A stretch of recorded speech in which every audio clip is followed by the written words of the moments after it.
Jimmy on the beat, boy.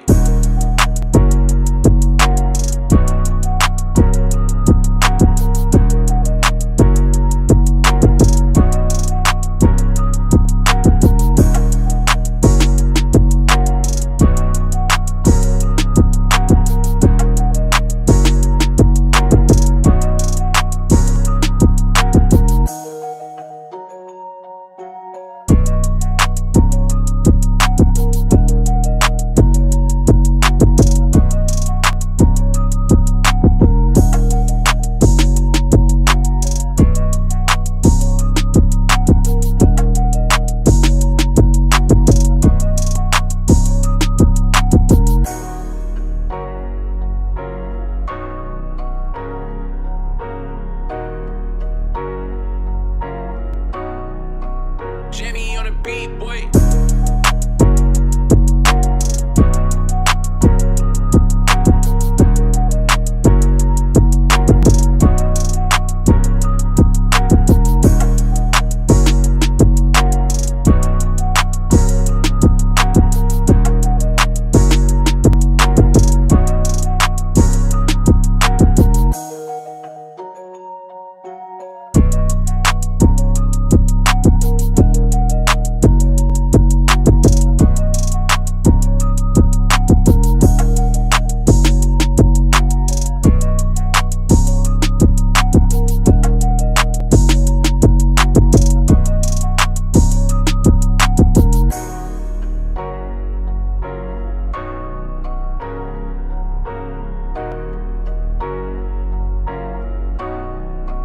Jimmy on the beat, boy.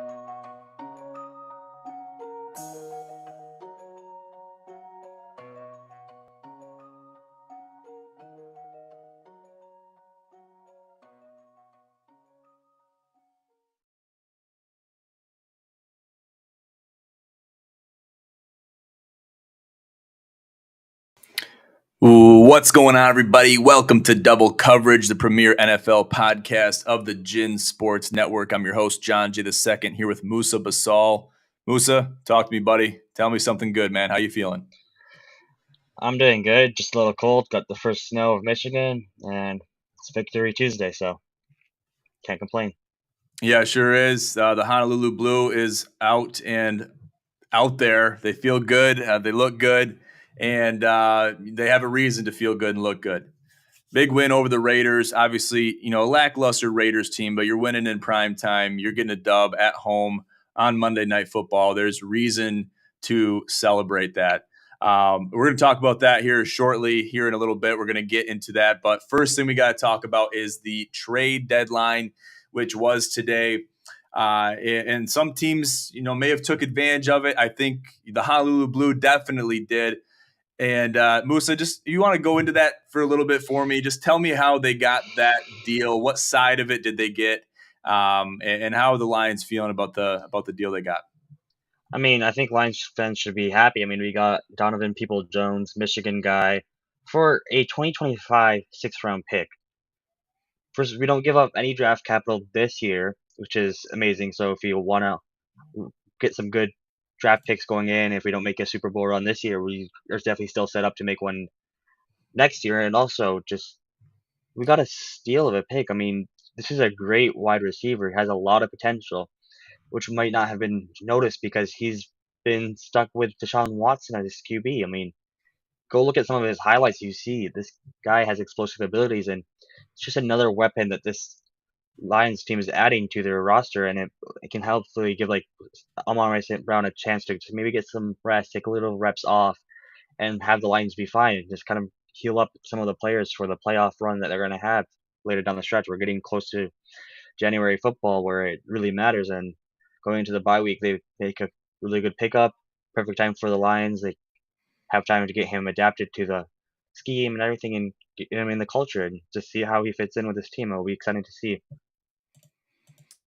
Yeah, definitely. Donovan Peoples-Jones, he's a Michigan guy. He played for the University of Michigan, and he's coming back to the Mitten to play some football for the Detroit Lions. I think it's a great. I mean, you could add a wide receiver to this already threatening offense in the Detroit Lions. You're going to be in good shape to add another weapon, especially. And I was talking to you this pre-show, talking to you about this. If they have the salary cap, they have the room to add a new receiver that is going to probably command a very hefty paycheck. If not now, he will. We're going to hope to, as the Detroit Lions are, increase his draft stock, increase his salary stock to want to be a player that's going to be paid a lot of money, if not now, down the road. So if they can Yeah, get him for a good deal, then they're going to want to do that. even let's say they sign him 1 year till the end of this year, he plays amazing, and they go trade him. They could probably get some good draft capital for him going forward, and like really increase that value of the trade they got, because he comes in, performs really well in Detroit, and we no longer need him. Trade him away to a team that needs him next year, and enjoy those draft picks. Yes, sir. Yes, sir. What other teams made out well? What other teams, maybe didn't? Obviously, the Browns got the butt of the deal with the trade with the Lions. What other winners or losers were out there as far as taking advantage of the trade deadline today? I mean, yeah, 49ers acquired Chase Young. Washington just kind of cleared house. They're ready to just rebuild. And I think just 49ers, it's interesting they take a DN. They're very stacked at that position. Would have liked to see them take maybe a defensive back, kind of get themselves maybe some more help in the secondary, but they elected for Chase Young, which is he's a hell of a player. I also want to kind of see how he's going to fit in with Nick Bosa and all this very stacked defensive line that the 49ers have. So it might be a scary team going forward. Kind of just we'll just see how it plays out, where his role is in this team. Yeah, definitely. Obviously, some players that might have expected to get traded were not touched. Namely, I guess who would you say would be in that category of players that maybe should have got traded, maybe need a new regime, they need a regime shift. Who are I those mean, players? the phone was open for Mac Jones and Zeke, and nobody called. Nobody wanted them. So, I mean, we'll see. We say like the Vikings, they make a move to replace Kirk because he's injured with Josh Dobbs, and they didn't want Mac Jones. They didn't want Zeke. They didn't. None of these teams wanted Mac Jones or Zeke, and I think that says a lot. So the phone was open and nobody called. Yeah, that's what it sounds like. Especially, I guess I'm more surprised about Zeke than I am Mac Jones. Yeah. And Zeke, yeah, he's kind of getting older. He's kind of losing his luster a little bit. He's not the Zeke that we all knew and we all praise and wanted on our fantasy teams the last couple years or last 5 years. But obviously Mac Jones and a lot of teams are dealing with quarterback issues, as we mentioned in the last show, and that was a couple weeks back. But I think that's very prevalent in the NFL still. They're dealing with quarterback issues. What are we going to do at the quarterback level, quarterback spot? A lot of teams don't know. So I think just to mix it up, it wouldn't be a bad idea to take a shot with Mac Jones at a different franchise. But since that didn't happen, that says a lot about what he's doing, because these teams that would be trading, whether it's draft positions, whether it's other players that might be fringe players, second stringers, third stringers, you got to see something out of these guys that you're trading for. You got to see a little glimmer of, okay, I see potential in this guy. Maybe it's not with this team, but I can see this, this player thriving and succeeding down the road at a different capacity in a different locker room, perhaps. Yeah, Nobody saw that with Mac Jones. even like I will say about Zeke. I mean, Zeke's he's getting up there in age. I mean, he showed up to training camp overweight, and then he brought it back, which I was a little surprised by. Zeke, Mac Jones. I mean, he needs to be in the right team that's gonna build him up. And it's like right now in the season, it's not a risk a team's willing to take. They don't want to trade for a QB to build for next year. They want a player who they can plug in right now and go and make a run. And he just doesn't fit that need, so I'm not really surprised. Something else, too, that has to be noted. I think quarterbacks that are in the league, and if they're not proving themselves quickly, they have a 1 year to 2 year expiration date that is basically unproclaimed. It's not a written rule or written law. It's not put in stone. But basically, a lot of these recruiters, a lot of these people that are looking to snipe players are looking at the next year's draft or 2 years from now. Who's going to be developed by this time that we're going to bring on, and it's just going to completely revamp this program. Maybe they're building up other tools just to hold out for that superstar recruit. I don't know. It could be. It could be that. A lot of teams are playing the long game. They're looking at this season, especially we're kind of getting towards the turn, as I mentioned here. I like to put things in golf terms. We're getting to the turn, and teams are kind of thinking, okay, well, we're either going to make the playoffs, we're going to make a run, or we're not. So they're kind of already planning for the end, so to speak. And I think it's a little too early for that. But, depending on where you're at, you could start thinking, hey, we might just have to not throw in the towel this season, still play for pride. But we got to look forward. We got to look into the future because that's where our purpose is going to be. That's where our true worth is going to be. Instead of throwing a lot of resources out this season, let's hold out for next season. We have a higher salary cap. We got higher potential to bring on some new faces and some new recruits, new talent. So they could be holding out.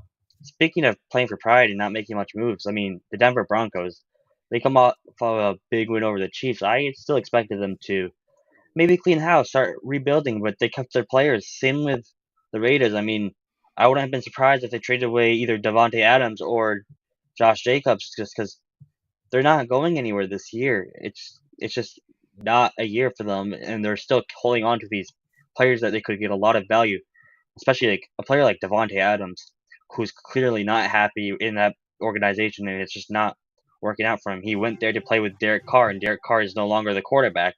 So I don't see why they shouldn't have traded him away and maybe get some good draft capital and send him to a team that's going to compete. I mean, I'm sure the Lions would have sent some decent draft picks over to Devontae Adams if he wanted to come play in Detroit, but we end up with the Donovan People-Jones, and I prefer that because we're not going to give up a ton of draft capital for a star wide receiver when we already have Amon-Ra St. Brown, JMO, and all these great players. I mean, a great tight end, Sam Laporta, who's leads the Lions in rookie catches for a tight end, and we still have half the season to go. Yeah, they're doing a great job. And I don't think they really, like you said, I think you said it perfectly. They don't need a superstar wide receiver. Their wide receiving core is perfect as it is. You can add to that without adding a superstar where you're going to have to give up too much to get one player. I think it's in your best ability and it's your best decision to keep those players and build with those players and build your core, build your wide receiving core without hurting it or without taking any major puzzle pieces away from it. So the Lions definitely got the good side of that deal. But when you're looking at players like Devontae Adams and Josh Jacobs, they're both displeased with how their season has gone. They're superstar players that have played for superstar teams, and they want to do superstar things. And with this offense, in the state that this Raiders offense is in, they are unable to do that. They're unable to thrive. Excluding that one drive from Josh Jacobs last night where they basically went down the whole field with him running counters the whole drive. And they ran it right down Detroit Lions' throats, and that was the only scoring drive they had for a touchdown. But that was a hell of a drive. I mean, if you see some of that, I mean, integrate some passes in there with some Josh Jacobs runs, maybe put him out in the flats or, run some counters, a toss, a reverse. I mean, that's a versatile offense, but you're limiting your options if you're the Raiders, and you're just not producing. You're not producing. So I don't know if that's a problem with Josh McDaniels or with the offensive coordinators or what's going on there, but there's a big problem with that offense. I will tell you, it's abysmal. It's Jimmy G. He is not suited to run an offense on his own. He needs Kyle Shannon holding his hand, just being that game manager, and they're asking too much of him. They need to run that play action. You get Josh Jacobs going, then all of a sudden you hit a play action to Devontae Adams down the field for a touchdown. You see the Lions doing it all the time, but why can't the Raiders do it? They have a lot of talent on this team, and it makes no sense why they're playing so bad.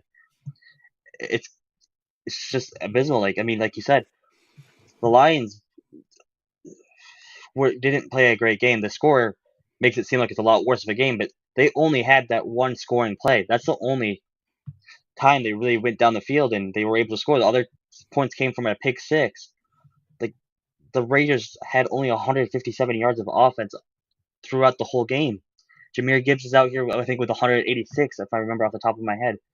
We have one running back outperforming the whole the whole Raiders team. It just doesn't add up, and like they need to figure out what's going on. If it's their coaching, if it's their quarterback. I mean, Jimmy G can handle a team if he's coached right. I think they're asking too much of Jimmy G, and they're not utilizing the great scheme. So whoever's calling the plays needs to draw up some new plays, take some notes from other teams, take some notes from the lines. Play action is very powerful in this league, so it's kind They of might have to unfortunate to start. see. They might have to start stealing some signs like Michigan. They might have to try something like that. Listen, wrong podcast. That's right. That's right. Wrong chat. Okay. Hey, well, hey, I like what you said there because it has to be something with Jimmy G. It has to be something that he's doing wrong or that the whole scheme of the entire offense, the entire team is doing wrong because he found success. He had success, almost Super Bowl caliber success with the 49ers with Coach Shanahan. And it had to be something revolving around that. Holding his hand might have been involved. But I just think if you throw him to the wolves, kind of like McDaniels has done, he's almost like, okay, well, I'm just going to try to do my best. I'm going to try to keep up. And he was tough. He took some hits. He took a low hit. Almost looked like it could have been an ACL tear last night or some kind of meniscus deal. But he got away from that one. I think the defender tripped too. I don't think that was a deliberate hit, but it was, it was tough to watch Jimmy G like that, seeing him come back and seeing him be resilient, seeing him play hard. It just looks like there's something, if not multiple things missing with that Raiders offense. And it's to the demise of your star players like Josh Jacobs and Devontae Adams and others. There's other star players on that team that they're weapons that they're not being utilized. So, This would have been a great game for them to win. The Lions kept them in that game. I mean, the Lions started off really good with, I think, the first drive being like 7 minutes long. They go down. The Raiders get a stop, held us to a field goal. And then we gift the next drive the Lions have. We fumble the ball at the 11-yard line. We gift you the ball on the 11-yard line. Right after the fumble, what does Jimmy do? He throws a pick in the end zone. Very next play. I mean, just to talk about this game, the Lions defense really stepped up. I mean, they were just sacking Jimmy G after sack after sack. I mean, I think one point it was like 4th and like 30. I'm like, every play he got sacked. I was like, in the second half of that game. Lions started off slow, and we need to see them starting off stronger, like they have in the beginning of the season. They let off the gas a little bit, and they've been a slow starting team and really ramping up. They need to go back to get on the gas right away and keep their foot down. definitely. That's what I was afraid to see, and I was kind of afraid to watch the rest of that game. And this was in the first quarter, going into the second quarter, maybe even before halftime. I was seeing very real glimpses, flashbacks of the old Lions that would just kind of, have opportunities. They would have bones thrown their way, and maybe bad breaks would happen, bad break stops would happen. But then you just kind of go back to that old scheme of things and kind of, giving the ball away, bad ball security, bad decisions from the quarterback position. And the defense really kind of, they were the fabric of that team last night. And they had to have had some kind of conversation, some paradigm shift happen in the locker room. Dan Campbell must have jumped their ass, lit a fire under their ass and say, hey, this is not who we are. We can't go back to that. We can't go back to that. We've done that for too long. There's fans out there that have, they have kids. They have all kinds of, family members that have gone through this type of pain. We're here to change that. We're here to change that. This is not the team we are anymore. So something happened where they had a glimpse. They looked back into the past. They got scared and they got put back in the game and they looked like a good football team again. They looked like the new Lions, which was a breath of fresh air to the fans. And I think those people got their money's worth last night in that second half. Yeah, I mean, what a game to be at. It was screaming loud. I think probably one of the loudest games I've ever been at. I think at one point I saw the screen like when they had the decibel reader hit like 120. Like I had a headache during that game from how loud it was, but it was amazing to see all these fans just cheering on. And I mean, they started off slow, but they bounced back from their loss last week, a brutal loss, and they had this nice bye week coming up. I'm sure they'll have all their stuff together by the time it rolls around for their next game. Definitely. It looks like they will have a good week off to rest. But stay in the game. You got to stay in the game. You got a week to rest. Use it to your advantage. Don't use it to your detriment because it'll definitely sleep. It'll creep up on you if it catches you sleeping. Hey, So I mean, we see it with the Bengals. They've looked like complete crap all year, and then they get that bye week. They come back nice and healthy, and they just put on a clinic versus those 49ers. I mean, can we just talk about that? We were like worried about Joe Burrow and these Bengals, and here they are putting on the performance that we expect them to see out of them. yeah, so just to bring up the GSN Pro Capper League, as everyone knows, I was hurting at the quarterback position. I drafted Geno Smith out of desperation, and then I kind of put a crazy trade together. Adam Thielen and Deontay Johnson coming out of IR. Well, Deontay Johnson is. Thielen's been playing like crazy. He's been playing really good, but I need a quarterback. Who do I get? I go to Canadian Club. It's my Uncle John playing against him this past week. I say, hey, what's it going to take for me to get Joe Burrow from your team? Oh, I know he hasn't been playing that good, whatever. I need a quarterback, okay? And I like Geno Smith, but I need a quarterback that I can bank on, that I can feel good about. Even if he plays like crap and scores 5 points, I'd rather take that risk because I know I have that other side of the coin where I could score, high 20s. And that's what I did, and that's what Joe Burrow and the Cincinnati Bengals did, and it was a very good trade. I was very happy with it. But yeah, turning on the switch, showing us the strength in flashes. We need to see those flashes. We need to see the lightning strike more than once. And the Bengals are definitely that type of team, but we got to see more success. And like you said, coming out of a bye week is huge, and it's all about how you utilize that week off. Do you use it to your benefit? Do you stay loose? Do you keep in the weight room? Do you stay on the football field running plays, watching film? Take some time to yourself, rest, do what you got to do, but you got to still keep the goal in mind.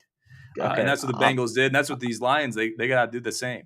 I'm gonna come with some insider info right here. The players are getting an extra good amount of time to get rested, do what they want be able to travel and take a little vacation. They're getting that extra time before they have to be back in the building.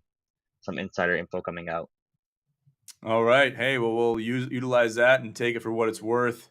But we know you have some inside connections inside that Lions locker room. So we know whatever you say is very reputable information. Moving on, let's talk about the Chiefs. They are on fraud alert, and they have been on fraud alert for quite some time. Actually going to pan over to a graphic I got of, and this is just a hell of a thing. Ron Torbert switching jerseys with Patty Mahomes. Now, whether this image is legit or not has yet to be confirmed. It's not confirmed yet. But for all intents and purposes, this is a hell of an image. This is a hell of a picture. And this is a hell of a display of where the Kansas City Chiefs have been, at least in the public eye, for much of the season. I look going back to the Lions game. Every game after that, until they played the Broncos this past week, has been a very significant referee accompanied game. I guess I don't know how you want to put it. I don't want to sound like a Deflategate conspiracy theorist, but I mean, the refs have played a role. And this is not just this season. This is going back multiple seasons in the past. Listen, I'm a Lions fan. You know how the refs treat the Lions in the past. They hated the Lions. It was literally Detroit versus everybody. I mean, refs play a role in these games. Whether you want to deny it or not, it's very obvious. There is a role that sometimes the refs plays. Not every game, but there are some horrible calls that make you wonder what is going on. And when the calls keep going in favor of the same team over and over again, you wonder why people get suspicious. I mean, I doubt the NFL has anything to do with it. They're not scripting these games, but they need to figure out a better solution for these refs where it's just horrible plays. They need a better maybe like replay system where they just need New York to step in more where these calls are just completely game changing calls. Well, they got the VAR system with soccer, which has played a significant role and has helped get the right calls made. You have similar programs in place with tennis and baseball now, with the review process and the World Series going on. You have 4 to 5 to even 6 referees, officials, You Foot got one Locker up in the booth employees. too. Yeah, you got the booth too, which is even more. You're close to 10 at that point.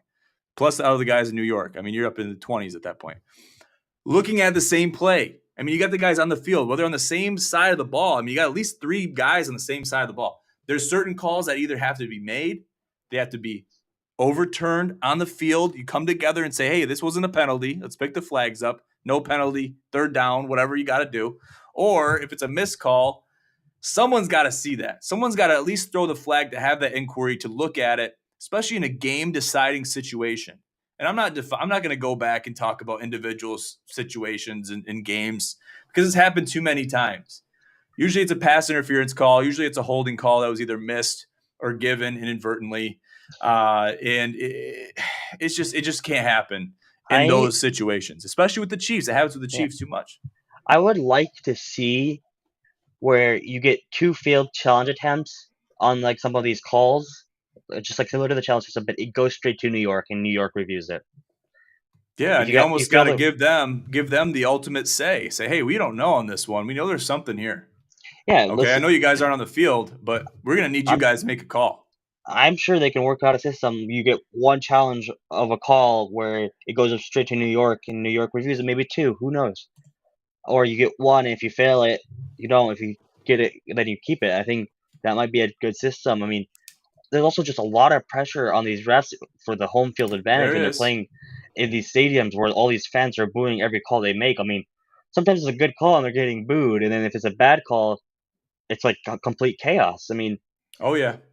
And trust me, Musa, I'm a basketball official. I'm an official myself, so I know. And Smitty's an official too. He's, and we do basketball. I think he might have done football before, but it's a different sport, different mentality. But we're all officials at the end of the day, so we know how we're viewed. We know that the people in the stands, the people on the side of the court, the sidelines, they have a way better view than we do. Okay, I almost wish I could do my job from the sidelines because I feel like I could do a hell of a better job. But no matter what, the problem is we're dealing with video review. We're dealing with technology that has intervened, that has stepped into the game, stepped onto the field. So because of that, we have to get calls right, especially if you yeah. have those tools at your disposal. You're using those tools, they have them at your fingertips. You got to utilize them to get the right call. If that's what you're going to use, there's no excuse anymore to not get the right And call. like, I mean, I'm gonna pick up a perfect example. It happened last night where it was against the Lions. It was called a fumble on the field, but it was very, very close.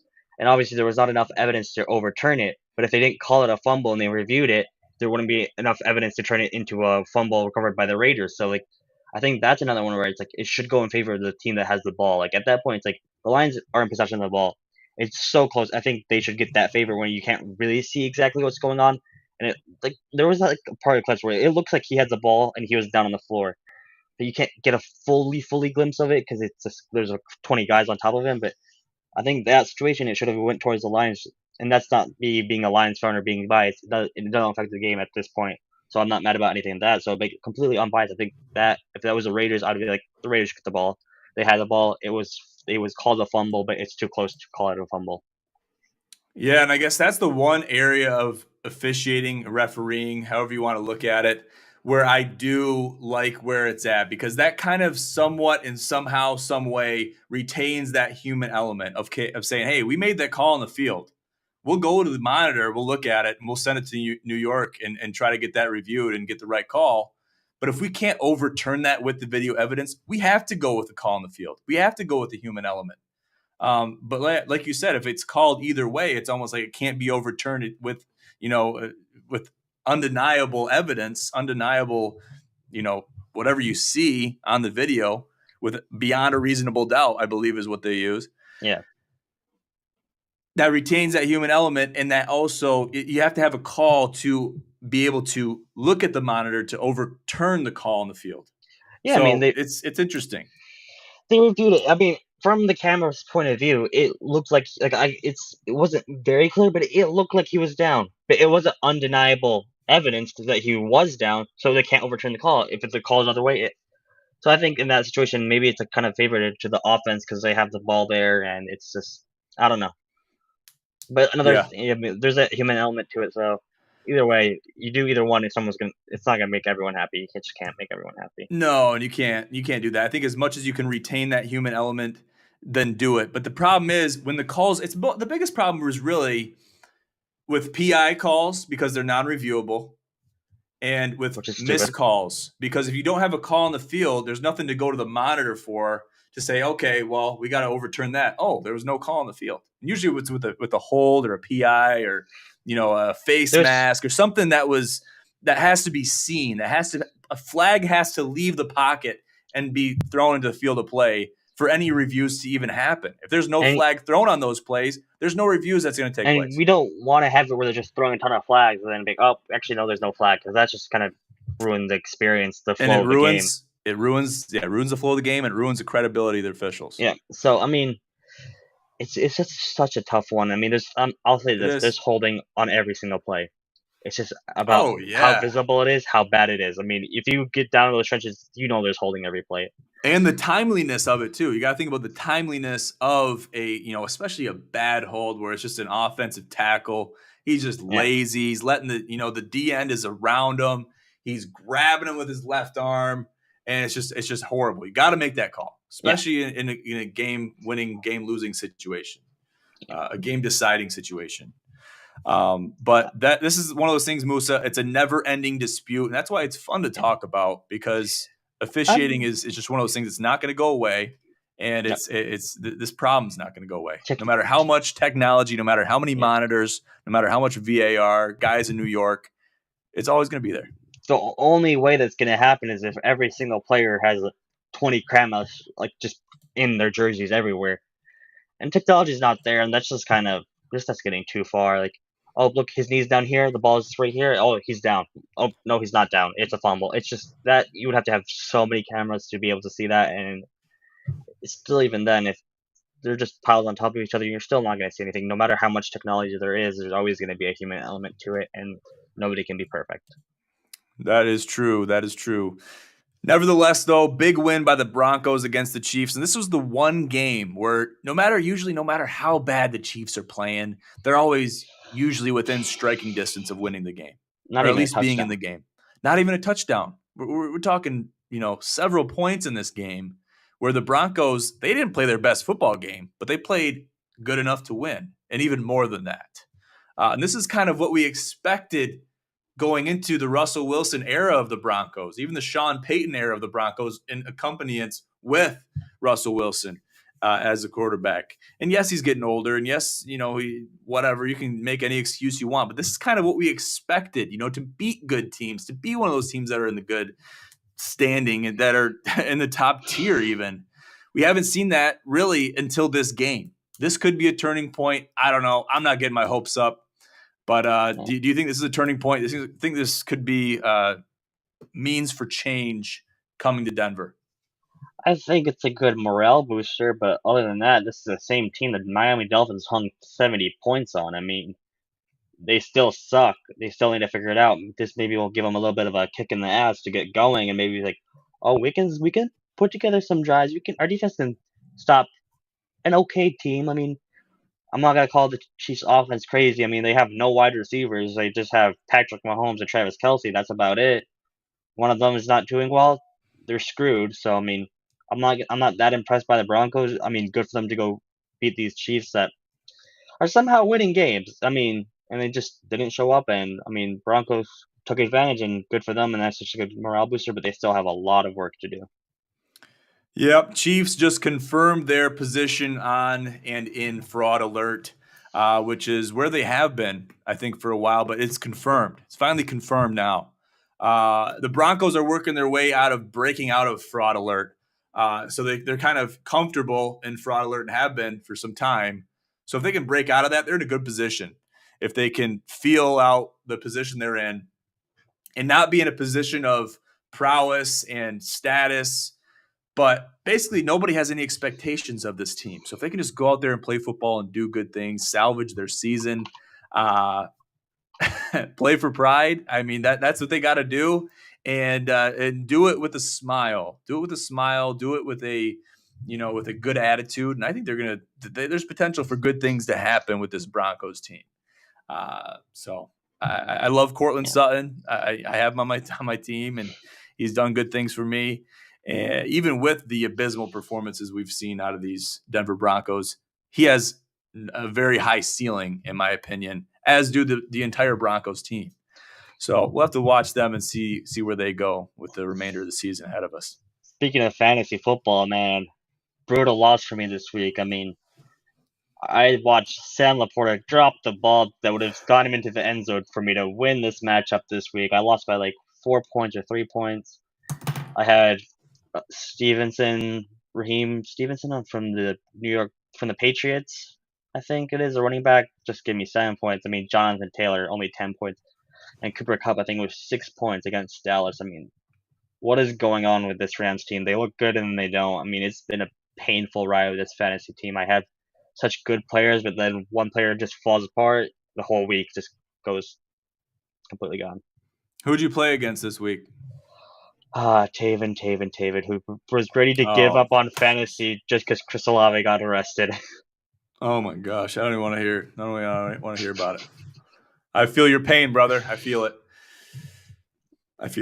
So in the same vein of pain, I strong players not playing well because of their team isn't that good and their offense isn't good. And we're not going to rehash this, but Devontae Adams, I need him in another league to get 23 points to just beat a team that's doing very well in my other league. But I did good. We made good moves with Burrow, trading away Thielen and Deontay Johnson. We made some room through Calvin Ridley in the starting lineup, and we're doing good things. We're on the way up. We're on the way up in the Pro Capper League. So we're looking forward to it coming down somewhat of the final stretch. I mean, we're kind of into the back nine of this fantasy league now. We're going into, what is it, week 14? Is that the final week? Week 15. No, I don't know off the top of my head. I can change the settings. I got to check the settings of what it is, what it was originally made of. But it's getting interesting. Teams are banged up. Teams are facing adversity, and teams are facing rebuild. They're facing pride. Yeah. That's it. And we're going into a lot of bye weeks coming up in the next 2 weeks. Exactly. Week 13 being one of the biggest detrimental bye weeks in the NFL season. So that's going to be an interesting one. So we're planning for the end. We're kind of planning for the apocalypse, so to speak. We're doing a max playoff contender league where I believe the top 3 or the top 4, I believe it's the top 4 make it to the playoffs. So that means only 2 teams, one in each region, will not be making the playoffs. So that extends the season. That makes it run a little bit longer.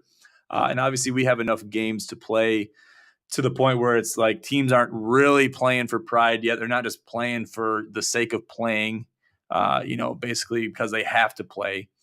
It finishes before that. It's a long NFL season. But a lot of teams are going to make the playoffs. So no matter where you're at position-wise, I think everyone's in contention as it stands right now on Halloween to make the playoffs going into week 15, 14, whatever it is. I mean, everyone's in that zone. You got to really kind of, pardon my French, shit the bed to not make it playoffs in the Pro Capper League. It's just how it is. I'm sorry to your uncle, but he's 1-7. I don't see him making the playoffs right now. Hey, I got to keep everyone in it. I am the commissioner of the league, so I got to be diplomatic. Also, you're on the edge there. I didn't want to get rid of Thielen. I didn't want to get rid of Thielen. I didn't want to get rid of him. I know he's been playing good, but I wanted to throw him a ball, and I was like, I'll give you Calvin Ridley and Deontay Johnson. He's like, if you throw me Thielen, we can make it work. Okay, all right.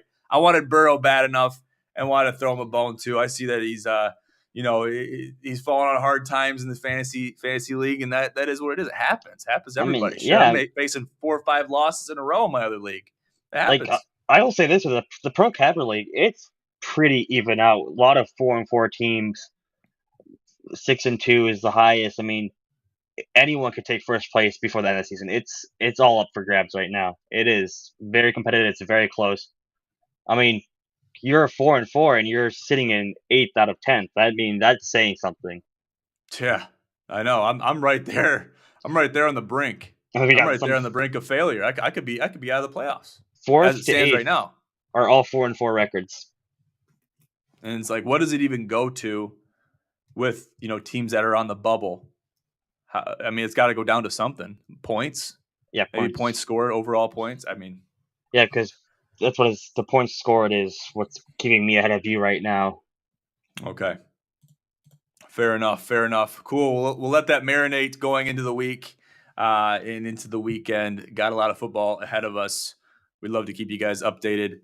Musa, any final thoughts, final words before we sign off tonight? Just be ready for some fun football. It's the true season's coming up. This is when football gets exciting. This is when you either make it the playoffs or you're not. So just buckle up. It's getting cold. Enjoy some football while we can. It's almost over. It's almost over, and winter is coming. The first snowfall officially has hit Michigan, and we're dealing with that. But just like winter is coming, football is coming to an end. It's always, and even after the week one, football is coming to an end. You got to treat it that way, because if you don't appreciate it. Football's You'll coming take to it an for end, granted. just like Tuck's career. Definitely. I will agree with that one, my friend. Cool. We'll leave it at that. Make sure to check us out on social media. GinSportsNetwork.com is our website. Check us out for all of our updates, IG posts, and articles at Gin Sports Network, for our Instagram at GinPros, on Twitter/X. And we look forward to seeing you guys here next time on Double Coverage, the premier NFL podcast of the Gin Sports Network. For now, I'm John J. II here with Musa Basal. Have a great night.